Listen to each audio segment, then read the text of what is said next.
plan for us. God, we thank you for forgiveness of our sins and for your mercy and your grace this morning. Let everything we do and say be to uplift and glorify your name. We ask all these things in your holy name. Amen. And you may be seated.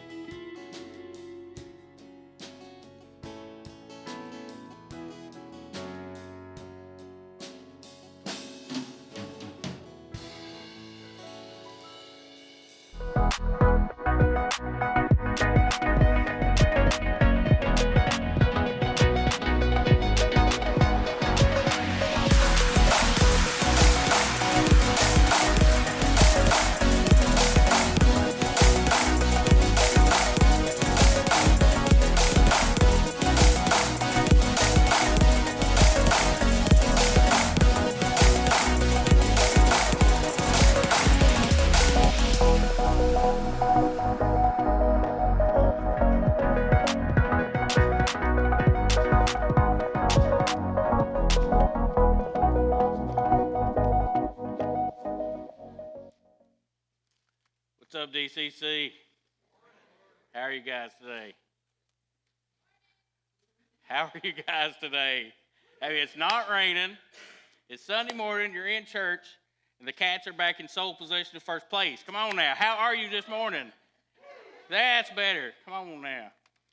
Hey, glad you guys are here today. We're in week 4 of our 5-part series. Now what? What do we do when life doesn't turn out as we expected? So, it's rare for anyone to say, my life has gone so perfect. Every single plan I've made has come to fruition just to a T. It's even better than I expected. Life's awesome. Anybody here today that's life's been like that? I didn't think so. For the rest of us, that's what for series is for us. What do we do when life doesn't turn out like we expect? When we find ourselves in those moments like, I never thought I would find myself in this situation. How did I end up here? Why did this happen to me? And when we find ourselves in those situations, we begin to feel like a failure. Our feelings will get to us. We'll kind of want to wallow in our self-pity a little bit. And we feel like a loser. And then our first reaction in these moments of failure is, I just want to quit. I know I have. Y'all may not have, but ever been to a point in your life where you thought, I'm quitting. I've had enough. I'm out. That's it. Just quit trying. Those voices in your head trying to convince you it doesn't matter what you're doing. Why bother? Because it's going to end up in the same way anyway. You have those voices? They're lying to you. These feelings of failure will feed us the lie of quitting. Don't listen to that lie. Our feelings are deceptive. When we get road rage and somebody cuts us off, we have the feeling of wanting to shoot that person, but we know it's not right, correct? Our feelings are not our best barometer to follow. We are not controlled by our circumstances, but our destination is determined by our reaction to our circumstances.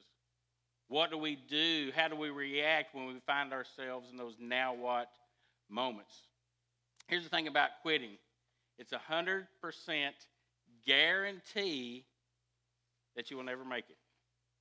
It's 100% guarantee that you will stay in this now what moment, that nothing will improve.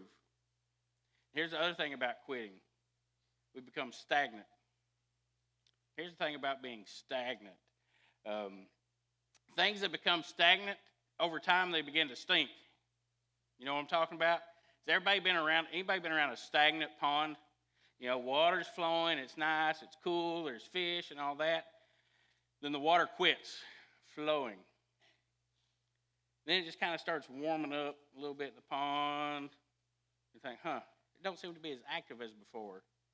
Then we start to get that, what's that smell? It's all that stuff rotting around it, the mold and stuff growing in it, and all life in it dies because it was stagnant.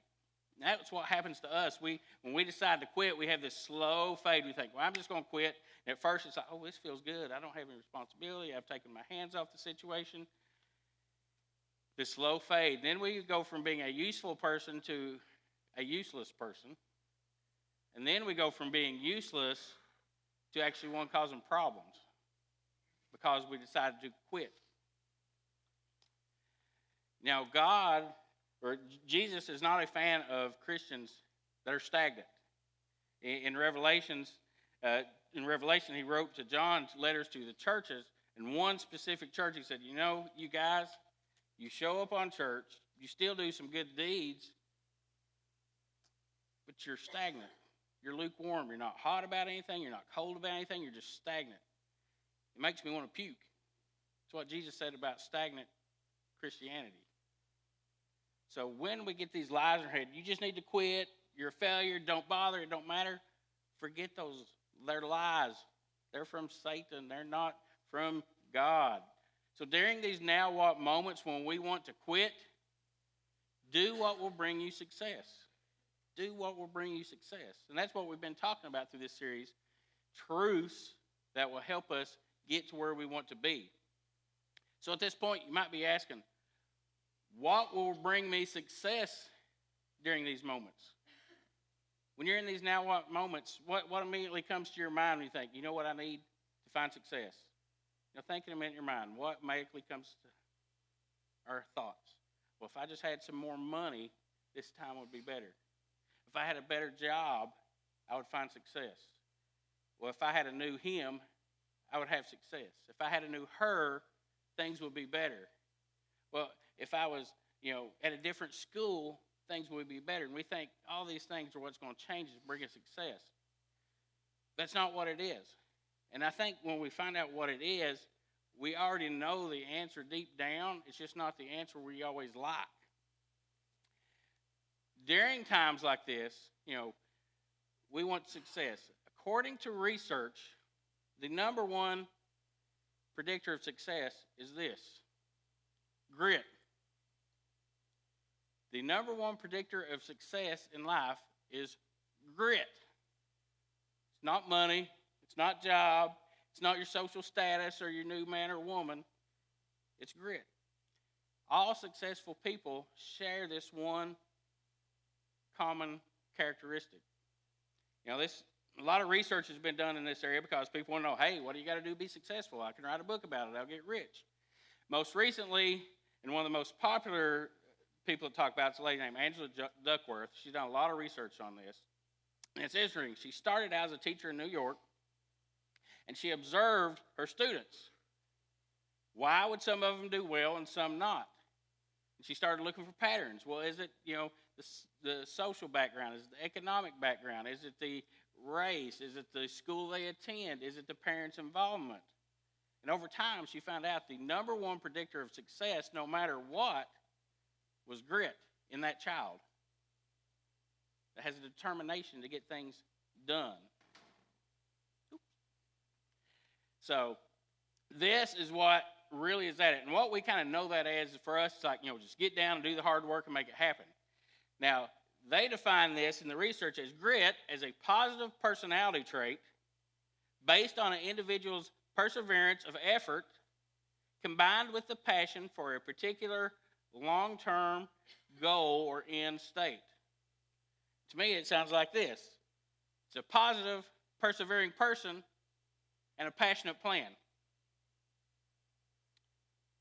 Sounds like these persevering people will do things like we talked about in week 1. They embrace the trial.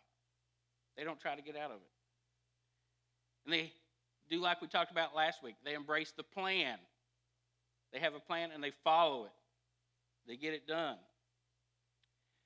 And when we have these people that have grit, they have determination, and the people you're talking about, you say, I'm going to that person because I know they'll get it done no matter what. What this action is that they do, we often refer to as the grind. They're willing to grind it out. They're willing to get down, do the hard work, make it happen.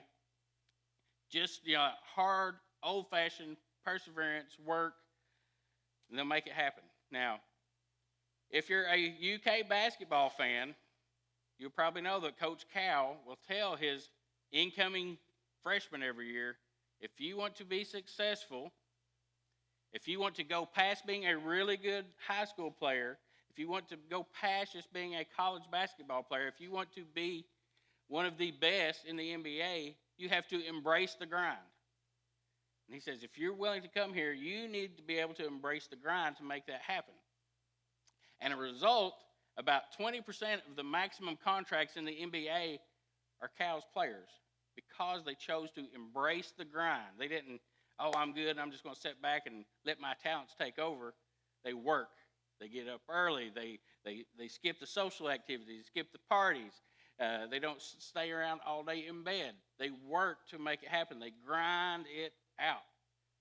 Having grit is the number one predictor of success in life, including when it comes to our faith. Including our faith. And this information, this research is not something new. About 2,000 years ago, the Apostle Paul said, truth number 4 during this series is embrace the grind. It means embrace the work. Or even before we even jump into the challenge, we'll look and say, man, that's a big obstacle. I need to get through it. And we'll like to quote Paul in Philippians 4:13. For I can do everything through Christ who gives me strength. And that's a beautiful verse, and it is so true.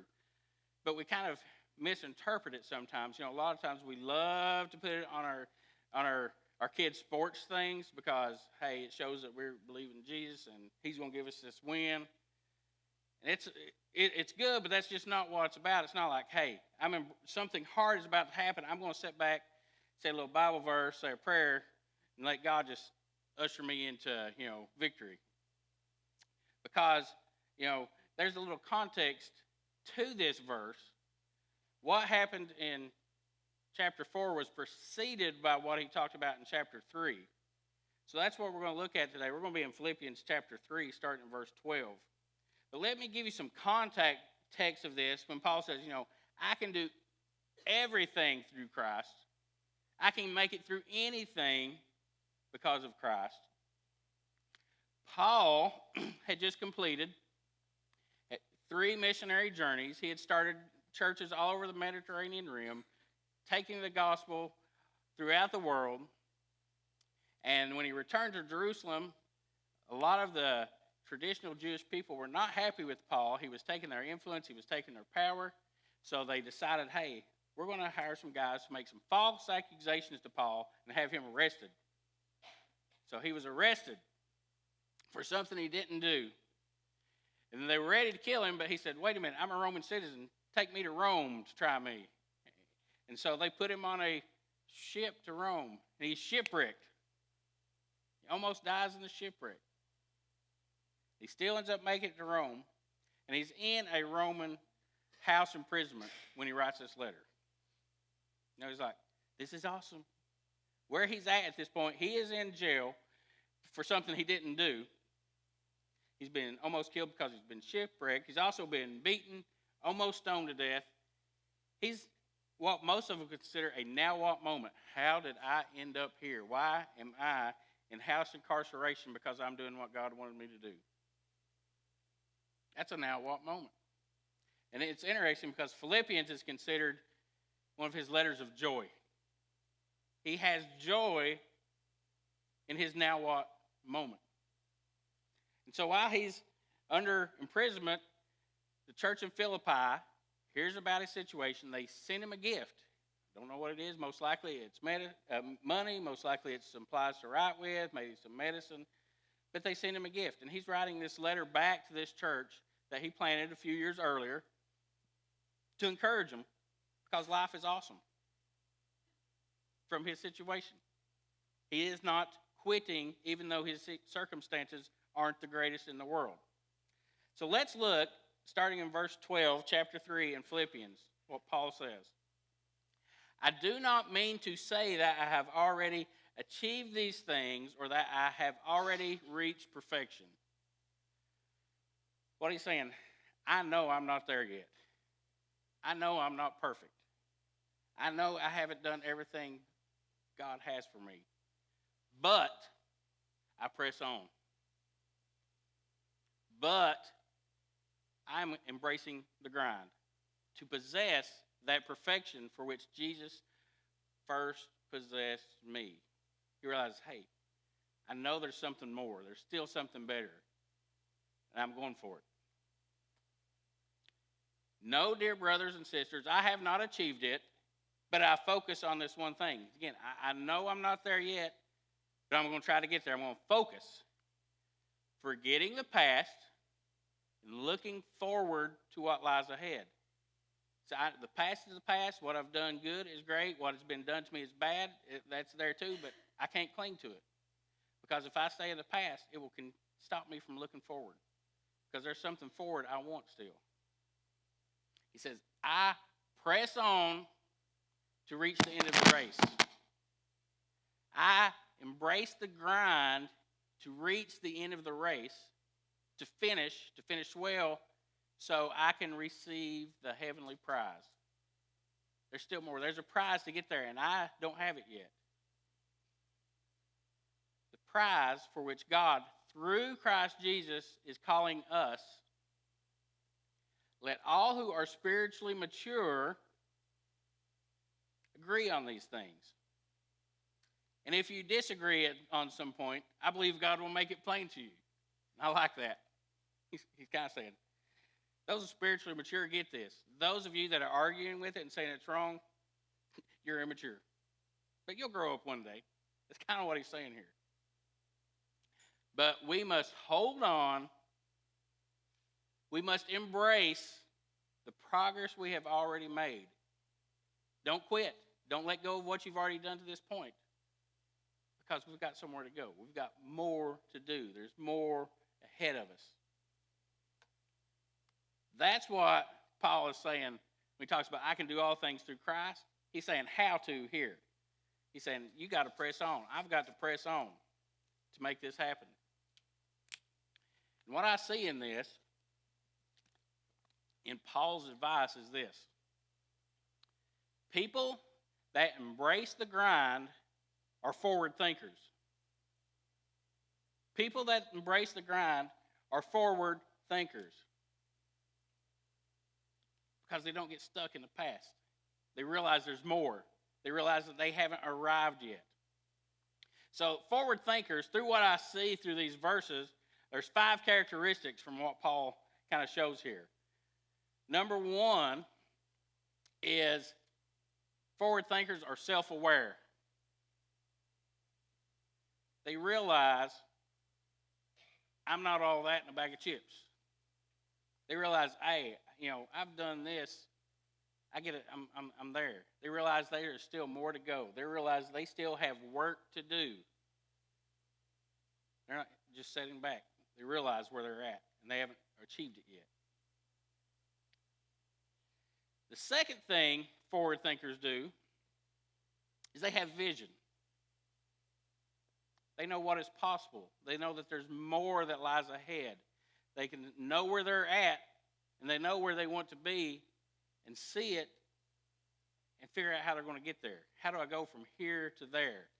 I know my current reality might be a now what moment, my current reality, but I also know there's better over there, and I can reach it. Paul was going to reach it. He said, my plan is to go get it.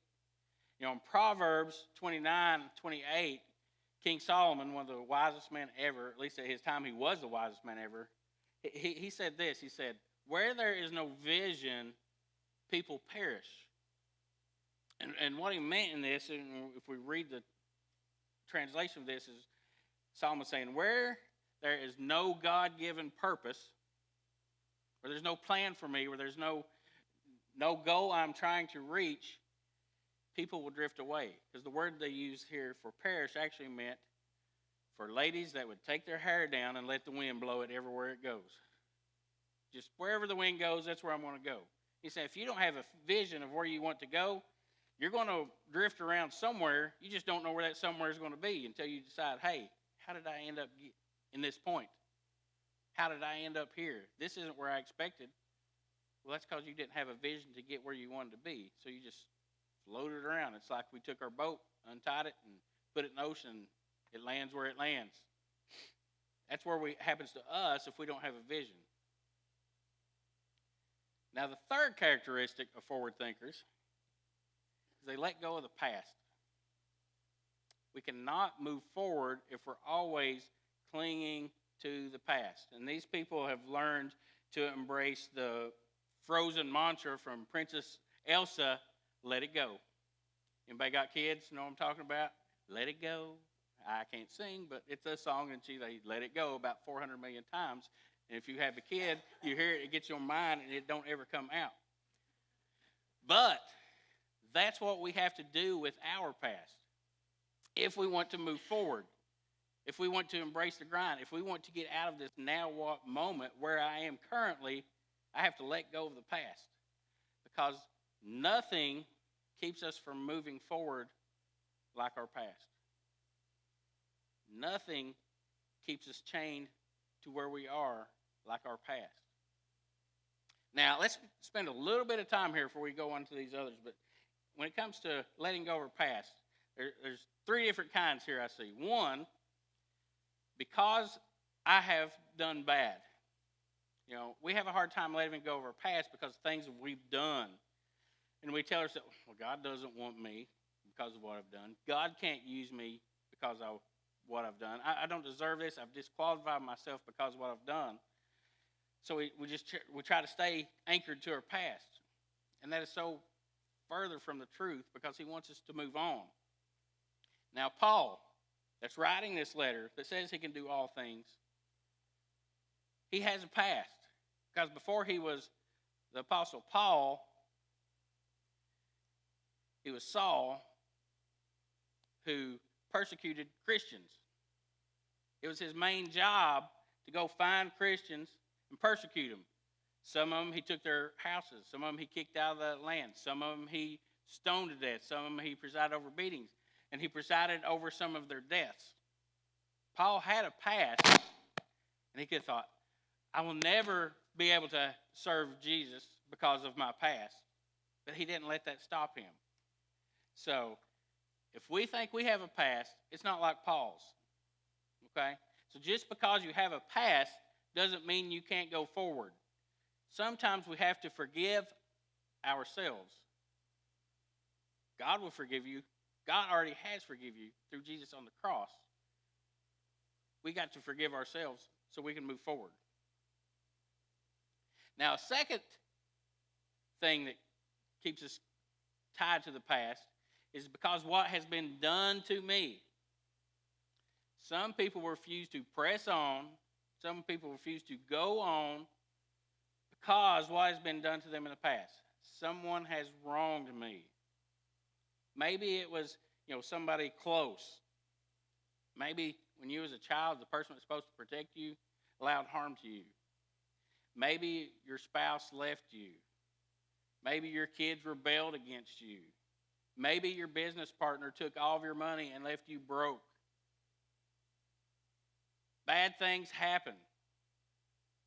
And if we don't get out of them, if we don't let them go, we stay there.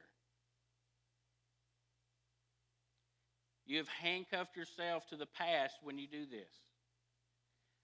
You are stuck, not going anywhere, and the person that done this to you has gone on. They're not handcuffed. They're not feeling guilty. It's not stopping them from going on. You have chose to stay mad in the moment, and you've quit. You've become stagnated. You've become bitter.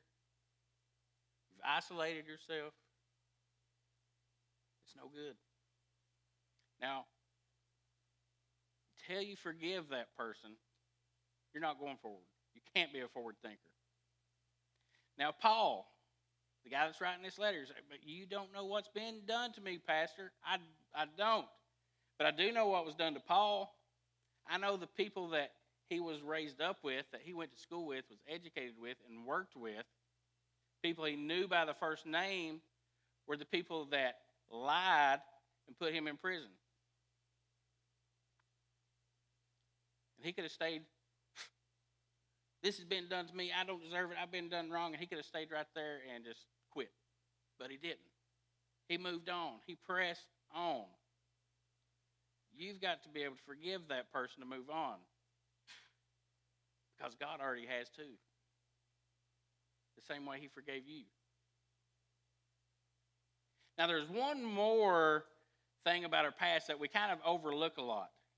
Because what I have done for good. Sometimes we like to think, hey, in the past I've done this good thing. So I'm just going to rest on my laurels for a while. I'm just going to take a pass during this time of work because I've done my time. Let somebody else do this. You just kind of sit back. Just because we've done good in the past doesn't mean that we get to stop pressing on. It doesn't mean you get to let go of the grind. There's times that we're tired. You maybe feel burned out, and that's okay. Get a little bit of rest and re-engage. There's people in this room, I guarantee it.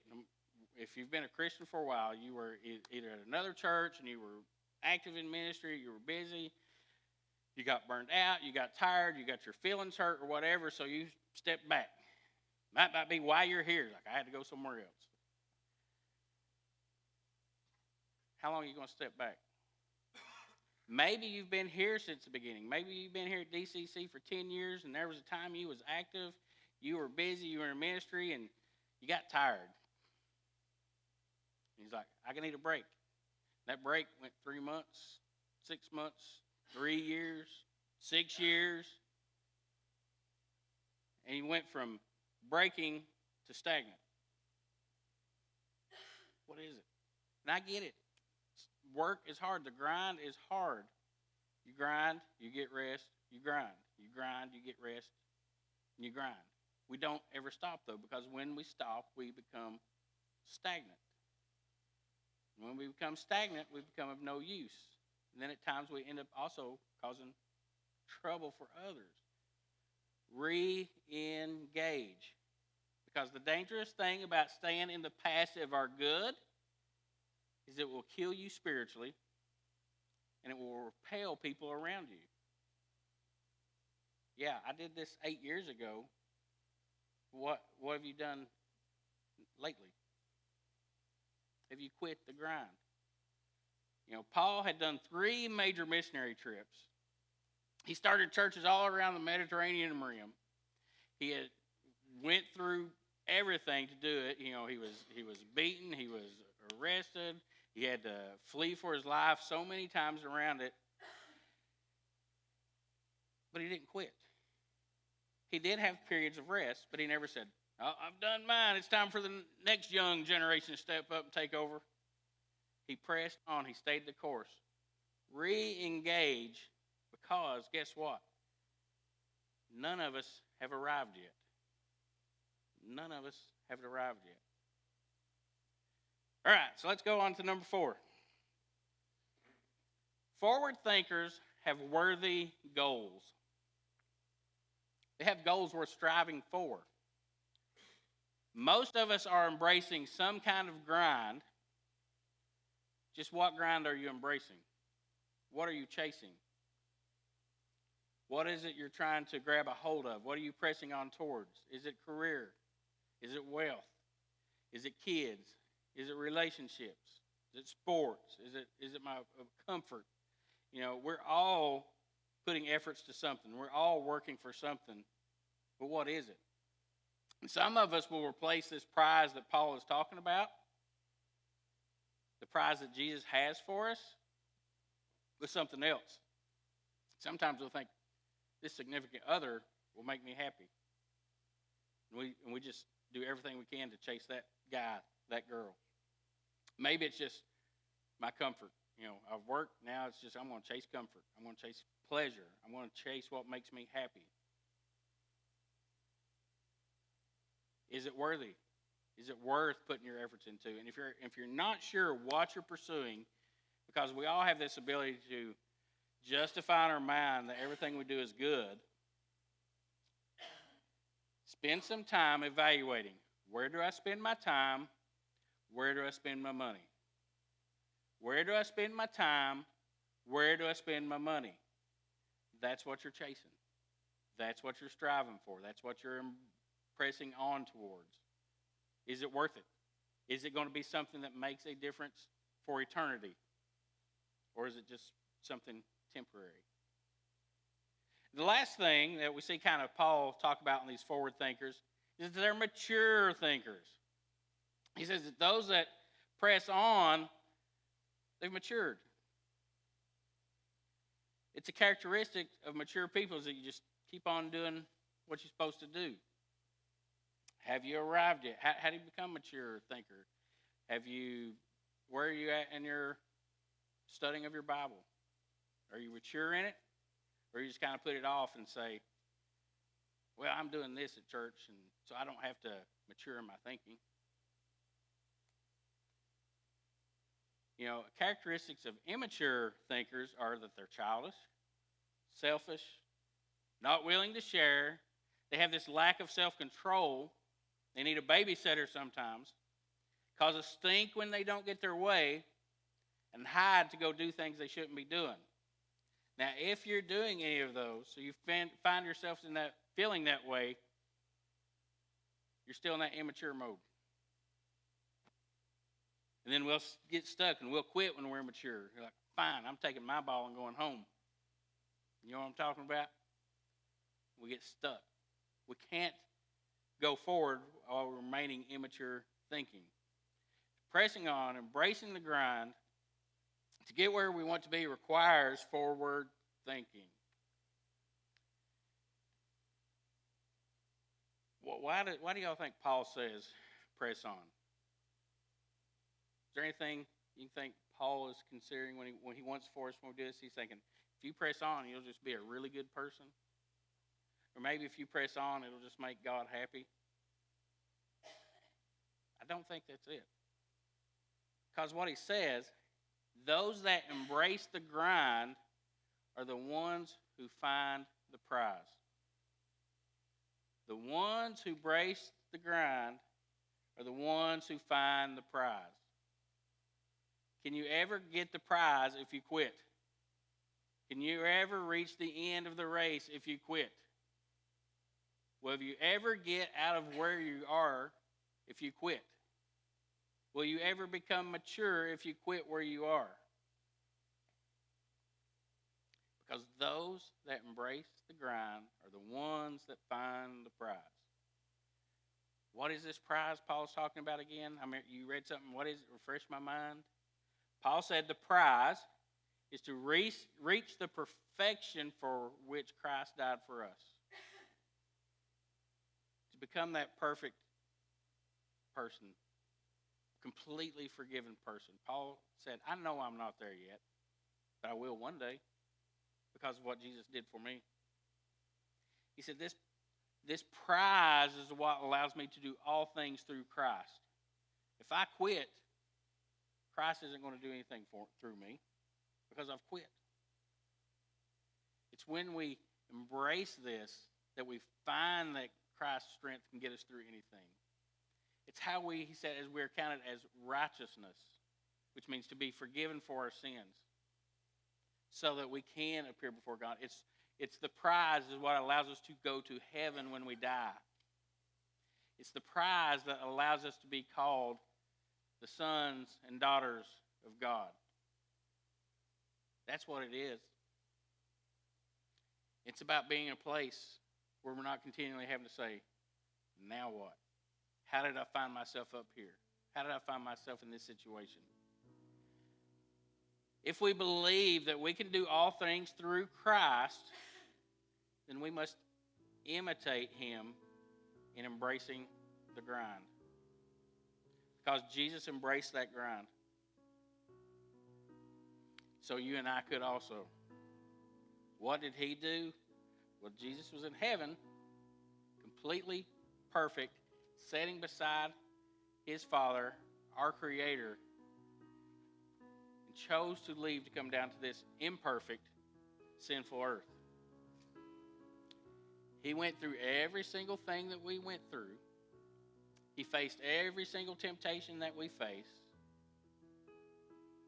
And he didn't sin.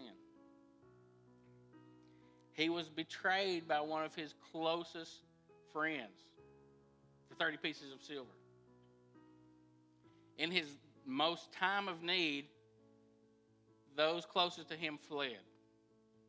He was humiliated. He was beaten and hung on a cross and murdered. He went through that grind. Why? For us. Because his goal he thought was worthy. His goal was you and I. To be able to have that righteousness with God. Because that wasn't possible without Jesus doing that. Without him going through that grind for us. So he did all that so we could gain the prize. He endured it because he thought we were worth it.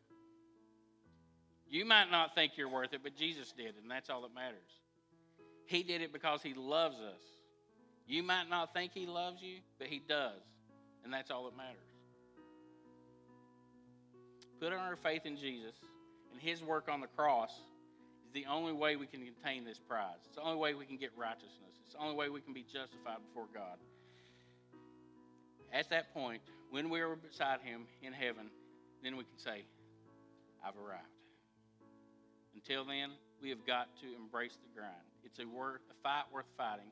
It's worth pressing on. So what I want us to do, I want us to get kind of personal here for a minute. Those of you that are Christians, but you know you're not in the game, why not? You say, I know that I belong to Christ. I made a decision a long time ago. Why are you not in the game if you're not? Maybe you felt like, you'd arrived, but you know better. Maybe you kind of lost your vision of what it is God has for you. You started chasing something else. Maybe your past. Maybe something happened to you and you can't let go of it. Maybe somebody did something to you and you can't let go of it. Maybe you did something and you can't forgive yourself. The devil's whispering in your ear, you're disqualified, you're not good enough. That is not true. Don't let that turn into stagnation. Maybe you just need some rest and you've got some of your rest. Get back in the game. Get re-engaged. Don't stay stagnant. Don't have lukewarm faith. Maybe you changed the goal. You started chasing other things, other people, stuff.